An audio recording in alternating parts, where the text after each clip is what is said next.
Hello everyone, welcome to my YouTube channel.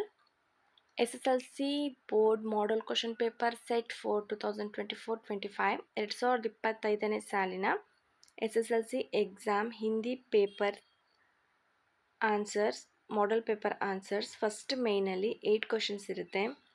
ಇದು choose the correct answer type question. ನೀವು ಆನ್ಸರ್ನ ಬರಿಬೇಕಾದ್ರೆ ಆಪ್ಷನ್ದು ಬರೆದು ನೀವು ಆನ್ಸರ್ನ ಬರಿಬೇಕಾಗುತ್ತೆ. ಫಾರ್ ಎಕ್ಸಾಂಪಲ್, ಇಮಾನ್ ಶಬ್ದಕ ವಿಲೋಮ್ ಹೇ ಬೇಮಾನ್, ಎ ಅಂತ ಹಾಕಿ ಆಮೇಲೆ ಬೇಯಿಮಾನ್ ಅಂತ ನೀವು ಬರೀರಿ.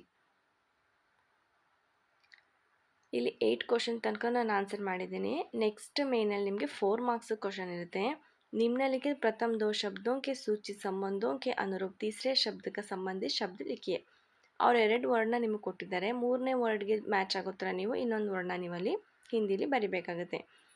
ಈ ಒಂದು ಮೇಯ್ನು ಫಸ್ಟ್ ಮೇನ್ ಮತ್ತು ಸೆಕೆಂಡ್ ಮೇನ್ ನಿಮಗೆ ಗ್ರಾಮರ್ ರಿಲೇಟೆಡ್ ಇರುತ್ತೆ, ಅಥವಾ ನಿಮ್ಮ ಟೆಕ್ಸ್ಟ್ ಬುಕ್ಕಿಂದನೂ ಕೂಡ ನಿಮಗೆ ಬರೋ ಚಾನ್ಸಸ್ ಇರುತ್ತೆ. ಸೊ ನೀವು ಟೆಕ್ಸ್ಟ್ ಬುಕ್ನ ನೀವು ಜಾಸ್ತಿ ರೆಫರ್ ಮಾಡಬೇಕಾಗುತ್ತೆ. ನೆಕ್ಸ್ಟ್ ಪೇಜ್ ನಂಬರ್ 4ಅಲ್ಲಿ ನಿಮ್ನಲಿಖಿತ ಪ್ರಶ್ನೋಕ್ಕೆ ಉತ್ತರ ಏಕೆ ಪೂರ್ಣ ವಾಕ್ಯ ಮೇಲೆ ಲಿಖಿए. ಇದು ಪೂರ್ಣ ವಾಕ್ಯಗಳಲ್ಲಿ ಬರೆಯೋ ಒಂದು ಉತ್ತರ. ಅಂದರೆ ಬಸಂತ್ ಅವ್ರ ಪ್ರಥಮ ಕಹಾ ರಹತೆ थे, ಟೀಲೆ ಮೇ ಅಂತ ಈ ಥರ ಬರಿಬಾರ್ದು. ನೀವು ಒಂದು ವರ್ಡಲ್ಲಿ ನೀವು ಸೆಂಟೆನ್ಸಲ್ಲಿ ನೀವು ಬರಿಬೇಕಾಗುತ್ತೆ. ಸೊ ಇಲ್ಲಿ ಕ್ವಶನ್ ನಂಬರ್ 13ಇಂದ 16 ತನಕನೂ ಆನ್ಸರ್ ಮಾಡಿದ್ದೀನಿ. ಇದು 4 ಮಾರ್ಕ್ಸ್ ಕ್ವಶನು. ಈ ಒಂದು ಮೇನ್ ಕೂಡ ನಿಮಗೆ ಟೆಕ್ಸ್ಟ್ ಬುಕ್ಕಲ್ಲಿ ಬರೋ ಚಾನ್ಸಸ್ಸೇ ಇರುತ್ತೆ. 4th ಮೇನಲ್ಲಿ ಆನ್ಸರ್ ನಿಮಗೆ ನೋಟ್ಸಲ್ಲೇ ಇರುತ್ತೆ. ನಿಮ್ಮ ಬುಕ್ ಬ್ಯಾಕ್ ಆನ್ಸರ್ ಟೆಕ್ಸ್ಟ್ ಬುಕ್ಕಲ್ಲಿ ಇರುತ್ತಲ್ಲ ಲಾಸ್ಟ್ ಎಕ್ಸಸೈಸಲ್ಲಿ ಅದೇ ಒಂದು ಕ್ವಶನ್ಸ್ಗಳನ್ನ ಅವ್ರು ಕೊಟ್ಟಿದ್ದಾರೆ. 5th ಮೇನಲ್ಲಿ 9 ಕ್ವಶನ್ಸ್ ಇದೆ. ಎಲ್ಲದಕ್ಕೂ 3 ಮಾರ್ಕ್ಸ್, ಟೋಟಲ್ ನಿಮಗೆ 27 ಮಾರ್ಕ್ಸ್ ಬರುತ್ತೆ. ಕ್ವಶನ್ ನಂಬರ್ 32ಅಲ್ಲಿ ಭಾವಾರ್ಥ ಬರಿಬೇಕು ನೀವು. 33ಅಲ್ಲಿ ಸೆಂಟೆನ್ಸ್ನ ಕೊಟ್ಟಿದ್ದಾರೆ, ಅದನ್ನ ನೀವು ಇಂಗ್ಲೀಷಲ್ಲಿ ಟ್ರಾನ್ಸ್ಲೇಟ್ ಮಾಡಬೇಕು ಅಥವಾ ಕನ್ನಡದಲ್ಲಿ ಅದನ್ನ ಟ್ರಾನ್ಸ್ಲೇಟ್ ಮಾಡಿ ನೀವಲ್ಲಿ ಬರಿಬೇಕಾಗುತ್ತೆ. ನೆಕ್ಸ್ಟ್ ಮೇನು 6th ಮೇನಲ್ಲಿ 5 ವಾಕ್ಯ ಮೇ ಉತ್ತರ ಲಿಖಿए. ಇಲ್ಲಿ ಅವರು 2 ಕ್ವಶನ್ಸ್ ಇದೆ. 2 ಕ್ವಶನ್ ಅಂದರೆ ಒಂದು ಪೊಯಮ್ನು ಕೂಡ ಕೊಟ್ಟಿದ್ದಾರೆ. ಇಲ್ಲಿ ಒಂದು ಆಪ್ಷನ್ ಇರುತ್ತೆ ನಿಮಗೆ ಯಾವುದು ಈಸಿ ಆಗುತ್ತೋ ಅದನ್ನು ನೀವು ಚಾಯ್ಸ್ ಮಾಡಿ ಬರೆದ್ರೆ ನಿಮಗೆ ಇಲ್ಲಿ 8 ಮಾರ್ಕ್ಸ್ ಬರುತ್ತೆ. ಹಿಂದಿ ಪೇಪರ್ ತುಂಬಾ ಈಸಿಯಾಗಿದೆ.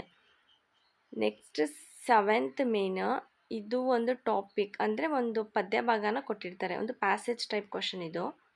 ಆ ಒಂದು ಪ್ಯಾಸೇಜ್ನ ನೀವು ಓದಿ ಕ್ವಶನ್ ಆನ್ಸರ್ಗೆ ನೀವು ಆನ್ಸರ್ ಮಾಡಬೇಕಾಗುತ್ತೆ. ಪ್ಯಾಸೇಜ್ ನೋಡಿ ಜಸ್ಟ್ 5 ಲೈನ್ಸ್ ಮಾತ್ರ ಇದೆ.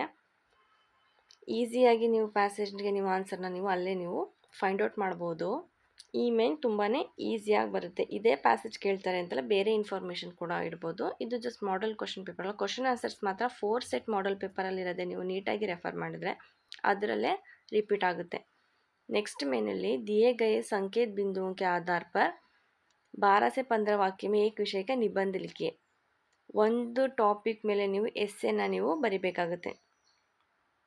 ಇಲ್ಲಿ ಕೂಡ ನಿಮಗೆ ಚಾಯ್ಸಸ್ ಇರುತ್ತೆ. 3 ಎಸ್ಸೆ ಟೈಪ್ ಕ್ವಶನ್ ಕೊಟ್ಟಿದ್ದಾರೆ, ಅದರಲ್ಲಿ ಯಾವ್ದಾದ್ರು ಒಂದನ್ನ ನೀವು ಸೆಲೆಕ್ಟ್ ಮಾಡಿ ಬರಿಬೇಕಾಗುತ್ತೆ. Last main letter writing. Thank you.